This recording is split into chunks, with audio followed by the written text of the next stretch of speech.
because you're going to be ate tonight by Lord and Lady What's-His-Name.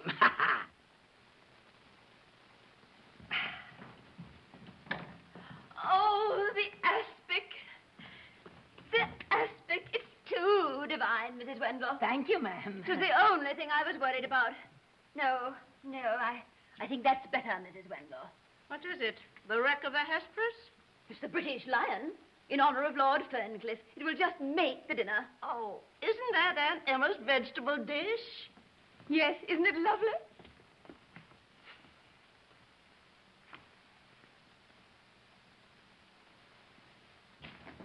This just came, Mrs. Jordan. Thank you, Dora. I can still remember when a telegram always meant bad news. Oh, good heavens. You see? Freddie Hope, my extra man, he's got pneumonia. Well, of all the thoughtless, selfish, on the day of my dinner, too. Now, what am I going to do? Why do anything? I never could understand why it has to be just even, male and female. They're invited for dinner, not for mating. I don't know where I'm going to find someone who'll fit in with the Ferncliffs. Nothing but a rubber plant would fit in with the Ferncliffs.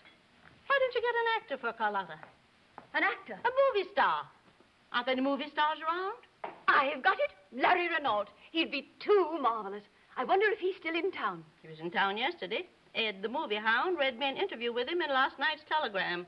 He's leaving pictures and going into a play. And he knows Carlotta. We met him at her place in Antibes 3 years ago. He was simply a sensation. The girls fighting to get into his car. And on the beach, well, my dear, he wore even less than the girls. Ed says he isn't so hot since the talkies.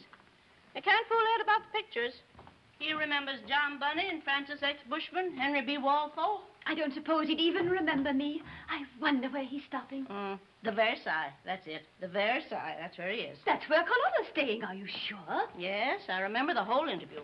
He was wearing a two-piece, dark blue flannel lounging suit with a cunning white monogram on his upper pocket. Let's see. I'll put him between Carlotta and the Packard woman. See if you can get him first, and let nature take its course. Oh, I do hope he's free for tonight. Free, white, and 45, Ed says.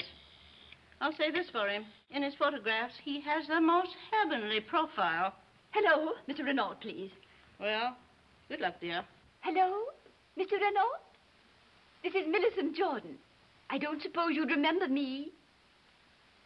Auntie?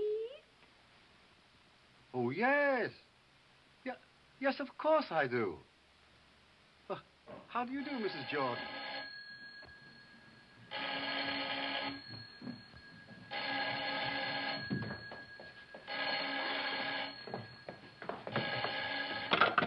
Hello. Yes, this is Mrs. Jordan. Oh, Lord Ferncliff's secretary? Yes? Yes? What's that? But you must be mistaken. But they can't. They can't go to Florida. They are coming here to dinner. I'm giving the dinner for them. They've gone. When? But people don't do such things. I don't care how sudden it was. You should have let me... Well, all I can say is I never heard of such a thing in all my life before. Never. Oh, Mother. Mother, I want to talk to you. what?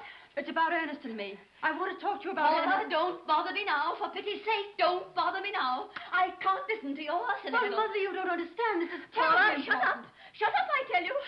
Let me think. Oh. Millicent, darling, would you mind awfully if I didn't go to the theater tonight? I'm feeling pretty rotten. If I could just go to bed. What's that you're saying? I say I'm feeling pretty rotten. I'm up against a business thing. Oh, business thing. At a time like this, you talk to me about a business thing and feeling rotten. This is a nice time to say you're feeling rotten. You come to me with your new whimpering about Ernest. Some little lovers quarrel. I'm expected to listen to Ernest and business and headaches when I'm half out of my mind. Do you know what's happened to me? I've had the most ghastly day anybody ever had. No aspic for dinner. And Ricky in jail, and Gustav dying for all I know, and a new butler tonight, and that Vance woman coming in, and having to send for crab meat. Crab meat. And now, on top of everything else, the Hintoncliffs aren't coming to dinner. They call up at this hour, the miserable cockneys. They call up to say they've gone to Florida. Florida!